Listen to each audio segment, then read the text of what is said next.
Good morning बच्चों। आज हम पाठ 10 वाक्य के जो अभ्यास प्रश्न हैं उनके बारे में जानेंगे। इसके पहले हमने वाक्य के जो 4 भावार्थ थे उनके बारे में हमने जान लिया था। तो आइए शुरू करते हैं। पहला प्रश्न, रस्सी यहाँ किसके लिए प्रयुक्त हुआ है और वह कैसी है? तो इसका उत्तर समझते हैं। रस्सी यहाँ नाशवान शरीर, रस्सी यहाँ नाशवान शरीर और प्राण के लिए प्रयुक्त हुआ है। और वह कैसी है? तो वह रस्सी कच्चे धागे से बनी है जो अत्यंत कमजोर और क्षीण है, नाशवान है। ये उत्तर रहा इसका। दूसरा प्रश्न जानते हैं, कवयित्री द्वारा मुक्ति के लिए किए जाने वाले प्रयास व्यर्थ क्यों हो रहे हैं? मतलब बेकार क्यों हो रहे हैं कि जो कवयित्री ने ईश्वर को प्राप्त करने के लिए जो प्रयास किए तो उसके प्रयास बेकार क्यों हुए? तो इसके उत्तर के बारे में जानते हैं। वे मानती हैं कि जीवन रूपी नाव नश्वर शरीर या प्राण रूपी कच्चे धागे की रस्सी से बंधी है जो कभी भी टूट सकती है, अर्थात जीवन समाप्त हो सकता है। ईश्वर मिलन के सारे प्रयास व्यर्थ हो रहे हैं, बेकार हो रहे हैं, क्योंकि वो माया मोह के जाल में फंसी हुई है। इसीलिए कवयित्री के जितने भी प्रयास है ईश्वर को प्राप्त करने के लिए वो सब बेकार हो रहे हैं। मतलब वो पूजा पाठ में लगी हुई है और यदि वो मन से ईश्वर को पूजा करे, भक्ति करे तो हो सकता है कि उसके जो प्रयास हैं वो बेकार नहीं होते। इसके बाद तीसरे प्रश्न के उत्तर के बारे में जानते हैं। कवयित्री का घर जाने की चाह से क्या तात्पर्य है? तो इसके उत्तर को समझते हैं। कवयित्री का घर जाने की चाह से तात्पर्य है कि ईश्वर या परमात्मा के मिलन से है। घर जाने की चाह का मतलब होता है ईश्वर के घर जाना, परमात्मा के घर जाना। इसका अर्थ यह है कि इस सांसारिक माया जाल से मुक्ति पाना चाहती है। कौन पाना चाहती है? जो कवयित्री है। और घर जाने की चाह का मतलब होता है ईश्वर के घर जाने से है।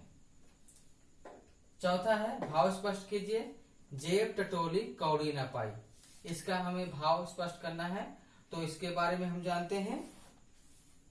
जीवन के अंतिम समय में अच्छे बुरे कर्मों का हिसाब किताब करना पड़ता है।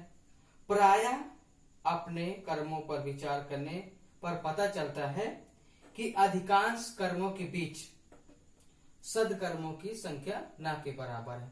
इसका मतलब कि जब हम ईश्वर के घर जाएंगे और जब वो सदकर्म रूपी जो पूंजी मांगेंगे तो मेरे पास कुछ नहीं बचेगा। ठीक है। इसके बाद उत्तर नंबर खा खाकर कुछ पाएगा नहीं, ना खाकर बनेगा अहंकारी। तो इसके उत्तर के बारे में जानते हैं। यहाँ पे इसका उत्तर है कि सांसारिक वस्तुएं प्राप्त कर, उनका भोग कर, मतलब जो अपने जीवन में हम खाने पीने की जो चीजें हैं उपयोग करते हैं, ठीक है, तो उनका भोग कर अर्थात सुख सुविधाओं का उपभोग कर व्यक्ति को कुछ नहीं मिल पाएगा। खाकर अर्थात व्रत तप करने से व्यक्ति को अपने ऊपर घमंड हो जाता है, वह स्वयं को श्रेष्ठ समझने लगता है। ये दोनों स्थितियां ही व्यक्ति को सुख नहीं देती। ठीक है। खा खाकर कुछ पाएगा नहीं, इसका मैंने भावार्थ में स्पष्ट कर दिया था कि ना हमें ज्यादा खाना है और ना कम खाना है, क्योंकि ज्यादा खाने से व्यक्ति बलशाली बन जाएगा और स्वयं को ताकतवर समझने लगेगा, और ना खाकर बनेगा अहंकारी। और यदि वो नहीं खाएगा तो योगी बन जाएगा, तपस्वी बन जाएगा और वो शक्ति अर्जित करेगा। ठीक है। फिर खुद को ईश्वर समझने लगेगा। तो दोनों स्थितियों को हमको नहीं करना है। 5वां नंबर है, बंद द्वार की सांकल खोलने के लिए रद्यत ने क्या उपाय सुझाया है? तो इसके बारे में जानते हैं। बंद द्वार की साकर, बंद द्वार की साकर का मतलब होता है साकल के लिए यह उपाय बताया कि मनुष्य को भोग, भोग का आशय है खाने पीने से, मनुष्य को भोग और त्याग के बीच का रास्ता अपनाना चाहिए। दोनों के मध्य एक संतुलन बनाए रखना चाहिए, ना हमें ज्यादा खाना है और ना कम खाना है। तो दोनों के बीच का जो रास्ता है उसको अपनाना है, ना तो बहुत अधिक दिनों के लिए भोगों में लिप्त होना है और ना ही व्रत उपवास की अधिकता से शरीर को हानि पहुंचानी चाहिए। अपनी इंद्रियां और अंतर्मन पर नियंत्रण रख कर ही बंद द्वार की साकर खुल सकती है। इसका मतलब यह है कि यदि हमें ईश्वर का दरवाजा खोलना है, मुक्ति का रास्ता अपनाना है, तो हमें क्या करना होगा, हमें समानता का भाव लाना होगा। ठीक है, सभी को एक समान समझना होगा। तो वही उपाय बताया है कि हमें क्या करना है, समानता का भाव लाना है। छठवां है ईश्वर प्राप्ति के लिए बहुत से साधक हठ योग जैसी कठिन साधना भी करते हैं, लेकिन उससे भी लक्ष्य प्राप्त नहीं होती। यह भाव किन पंक्तियों पर स्पष्ट है। तो जो हमने कविता पढ़ी थी, कौन सी कविता पढ़ी थी, वाक्य को, आई सीधी राह से गई न सीधी राह, सुसुम सेतु पर खड़ी थी बीत गया दिन आ, जेब टटोली कौड़ी न पाई, माझी को दू क्या उतराई। तो यहाँ पे उस पंक्ति को यहाँ पे लिख सकते हैं।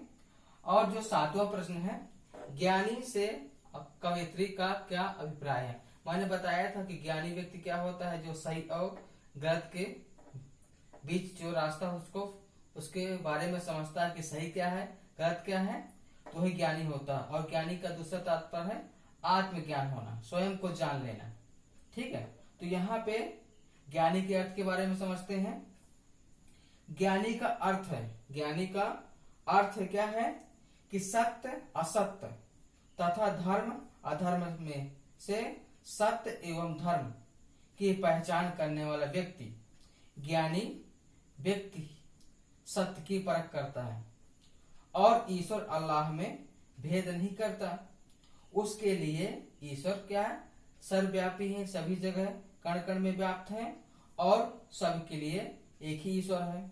ज्ञानी व्यक्ति सांसारिक मोह माया से परे और सच्ची भक्ति का प्रणेता होता है। इसका मतलब क्या है कि जो ज्ञानी व्यक्ति होता है उसको आत्मज्ञान हो जाता है। क्या आत्मज्ञान हो जाता है कि ईश्वर तो कण कण में मौजूद है, तो हमें जो ईश्वर प्रति जो भेदभाव की जो भावना है उसको खत्म करना है।